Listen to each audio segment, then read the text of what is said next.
Conduct చేసి చెప్పాం.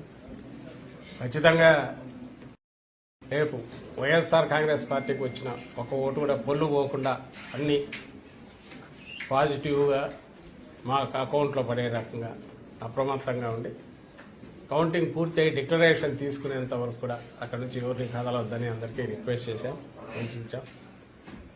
So మా పార్టీ శ్రేణులన్నీ కూడా దానికి సిద్ధంగా ఉన్నాయి. అలాగే రేపు 10:30, 11 అంతా సెలబ్రేషన్స్ కూడా అందరూ రాష్ట్రం అంతా కూడా సిద్ధంగా ఉండాలని అందరికీ ఆల్రెడీ పిలుపు కూడా ఇచ్చాం. ఎందుకంటే అది జరగబోయేది, it's already writing on the wall, clear ఇది కనిపిస్తున్న నేపథ్యంలో ఎవరు ఎన్ని అపోహలు క్రియేట్ చేసి ఏ రకంగా ఏది జరిగినా జరగబోయేదేమో రేపు అది వాస్తవం. కాబట్టి అందరూ దానికి కూడా సిద్ధంగా ఉండమని కూడా అందరికీ సందేశం పంపించాము. సుప్రీంకోర్టు కొట్టేసినంత మాత్రాన అది వాళ్ళు చేసిన తప్పు అయితే తప్పు కాకుండా పోదు. క్లియర్, మేము కామన్ సెన్స్ ఉన్న చిన్నపిల్లల్ని అడిగినా చెప్తారు. నువ్వు రూల్ ఒకటి ఫిక్స్ చేసుకున్నావు. ఎలక్షన్ కమిషన్ పోస్టల్ బ్యాలెట్కి సంబంధించి అటెస్ట్ చేసిన అధికారి డీటెయిల్స్ ఏదో సీల్ రూపంలో కానీ ఆర్ డీటెయిల్స్ పెన్తో రాసి కానీ ఉండాలన్నారు. ఎందుకన్నారు? ఒక ఉద్యోగి ఎక్కడో పోయి పనిచేస్తుంటే అక్కడ చేసిన అతని వివరాలు తెలియకుండా ఊరికి సంతకం ఉంటే అది ఎవరి సంతకం కూడా తెలియదు.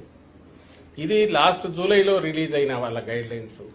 దానికి విరుద్ధంగా దాన్ని చేంజ్ చేయకుండా దేశమంతా కాకుండా ఒక ఆంధ్రప్రదేశ్లో మాత్రమే సంతకం ఉంటే చాలు అని ఒకటి పెట్టారు.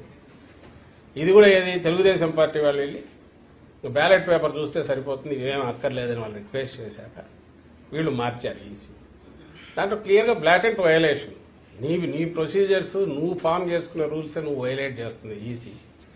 అది కూడా ఇప్పుడు పోలింగ్ అయిపోయిన తర్వాత, పోలింగ్కు ముందు డెసిషన్ తీసుకుని కంట్రీ అంతా ఇంప్లిమెంట్ చేస్తే అది న్యాయమైంది, నిష్పక్షపాతంగా ఉన్నది.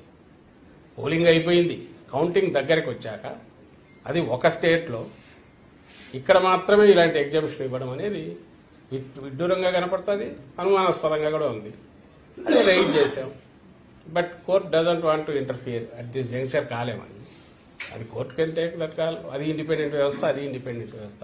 కానీ మాకున్న హక్కు పొలిటికల్ పార్టీగా ఏదుందో దాన్ని అయితే పూర్తి ఎగ్జాస్టివ్ గా వాడుకున్నాం. ఆ విషయం కౌంటింగ్ ఏజెంట్లకు సంబంధించి రిలేవర్స్ ఈసారి ఉండకూడదని చెప్పి కూడా కొత్తగా ఇంకొక నిర్ణయం తీసుకుంది.